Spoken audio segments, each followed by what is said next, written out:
possibility, not, I wouldn't say probability, but we've got the possibility of an EMP. EMP means survival of the fittest. EMP means only the strong survive, the weak will die. 9 out of 10 people is what they say would not survive the first year. 1 out of 10 people would live the first year. 1 out of 10 would live. 9 out of 10 would die. Are you going to be that 9 out of 10 or are you going to be that 1 out of 10? Like I said, it's survival of the fittest. The weak, probably not going to make it. Unless, there's some miracle. Now, when I say that, the weak, I mean those, I'm not trying to sound harsh, I'm not trying to sound mean, I'm not trying to sound,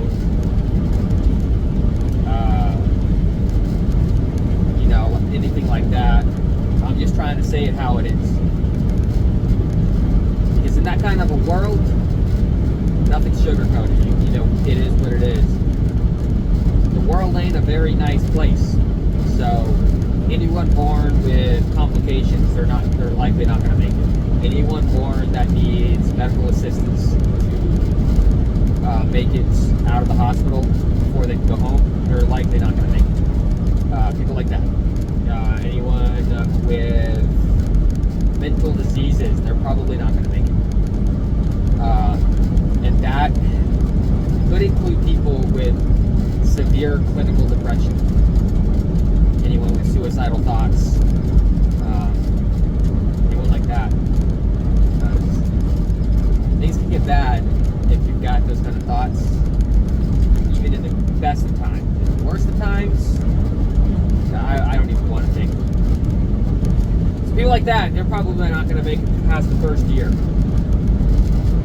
Who else is probably not going to make it? Anyone that is dependent upon medication that needs to be in a controlled environment, such as refrigerated. They're probably not going to make it very long. They could. There's a chance that they could. But there's a bigger chance that they won't. Anyone medically dependent upon technology to keep them alive,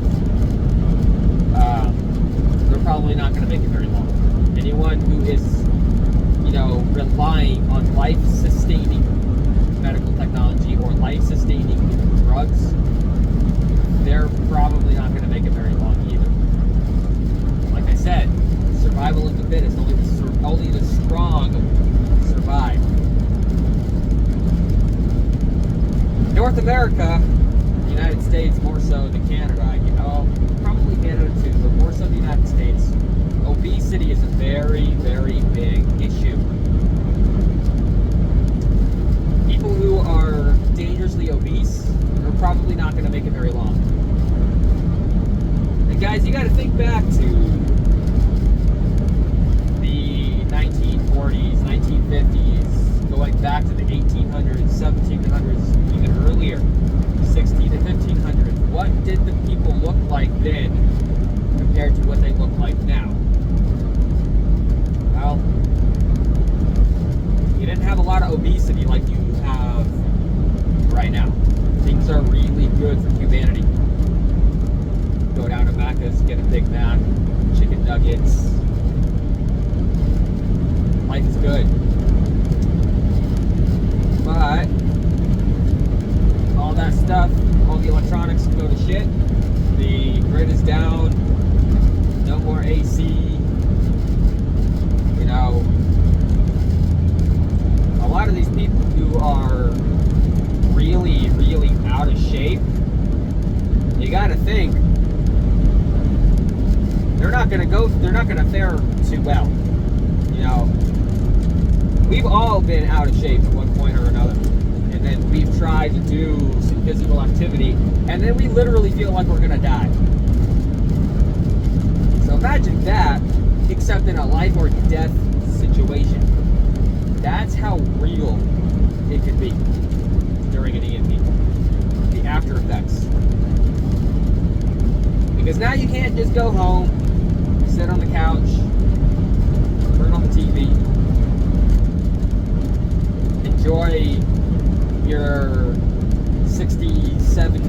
98-degree house when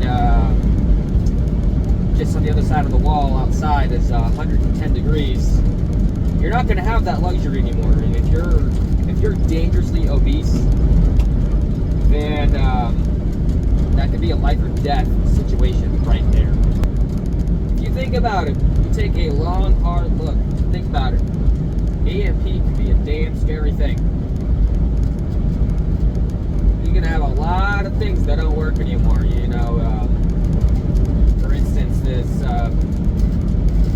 Galaxy phone that I'm recording this on, that ain't gonna work. Not on an EMP attack via nuclear weapon. It ain't gonna work. If it's a solar flare, the phone would work. Yeah, more than likely, it'll still probably work until it died and needed to recharge. And you know, there's nothing to plug it into because solar flare affects the grid and not much of anything else. That being said, there's still going to be things that are going to work. There's going to be a lot of things that won't work. For instance, this 2019 International that I'm driving, it's going to be a multi-ton paperweight, you know, up to 80,000 pound paperweight. What this is going to be. But you've got things like an older vehicle from the mid 80s to older. They're still, you know, there's a higher probability for those vehicles made 1986 or older that have a higher probability of working. If you've got 86 to 2000, they have an okay chance of still working. Less likely than an 86 or older. And you got 2000 to current year make. And those are unlikely. Not saying they won't, but it's unlikely. You got things like small engines, small simple engines. I mentioned paramotor, you know, big fan power vehicles. Those still might work. They still probably will work. They're real simple. They don't really have any electronics. Simple engine. EMP is electronic, not mechanical. It's not a mechanical thing. It's an electronic thing. Let's see here. You got things that maybe like a wall clock or a watch, mechanical watch, not a smartwatch. That stuff still would probably work just fine. Battery operated equipment, simple battery operated equipment. You know, I know there's plenty of things out there that are real technological that are battery operated. That stuff might not work. But the things that'll work and that won't work, that's not really exactly what this whole video is about. This whole video is more so about how are you going to fare during an EMP attack? Like I said, it's a possibility. It's not a probability, but it's a possibility. How are you going to fare? Are you going to be that 1 out of 10, or are you going to be that 9 out of 10? Big factor is your mentality. Are you mentally going to be able to handle it? Are you one of those kind of people where you start shaking when you go without an hour of looking at your phone or something? You get technology withdrawal, and if you do, then I'm not saying you won't make it, but there's a chance that you won't make it. Would you be able to go without technology? That's a serious question, because we all live with it now. We all live with technology. We all use it. If you don't use it, then you're not watching this video clearly. But if you're watching this video and you say you don't use it, then you're clearly lying to yourself and everyone else. That being said, we all have technology that we all have come accustomed to. We've all grown attached to.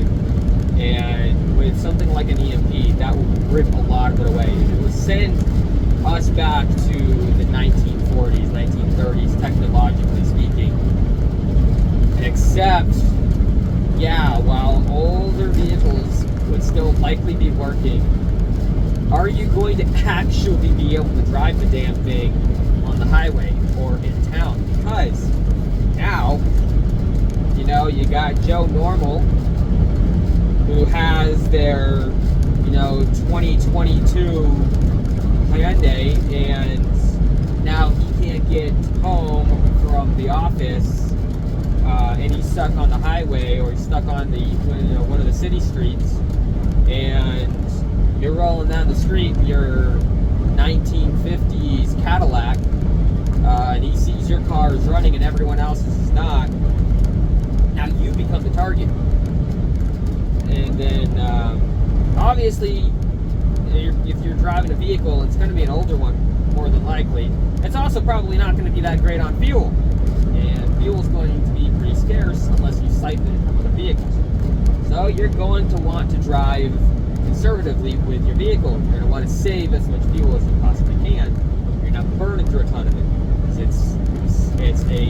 It would turn into a more rare resource, especially later on into the event, where you're going to want to go more towards horseback, horse and buggy, for land use, and sailing vessels for water use. But when you're using these vehicles, especially on the ground, you become a target and you become noticeable. You are no longer the gray man in that situation, and you will stick out like a sore thumb.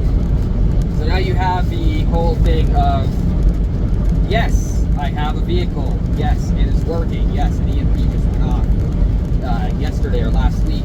Yes, my vehicle is still running. Everyone else's is dead, not working, or there's a lot of vehicles that are not working. Now you have the question of, is it actually safe to let everyone else know my car is still running and driving? Because now you will become a target. Because your vehicle is running and theirs is not. And they will be desperate. So what I can say right now is, if an EMP were to happen, I hope that you are stocked up, well stocked up on medication. Because it's going to be very, very, very difficult to get medication after an event. Any kind of event in general, it's going to be harder to get medication. Make sure you're well stocked up on what you have, or what you need. What you need. Make sure you have stocked up. Make sure they're not expiring anytime soon. While some medications you can use well after the expiration date, some you cannot. And I'm not an expert on medication, even though my parents were both in medical school. I'm a truck driver, and they were medical experts. I probably should have gone that route, but the immediate pay out of truck driving was very enticing. Make sure you have what you need now. That's all I have to say. Make sure you have what you need now before it happens. Because you're going to be using a lot of energy after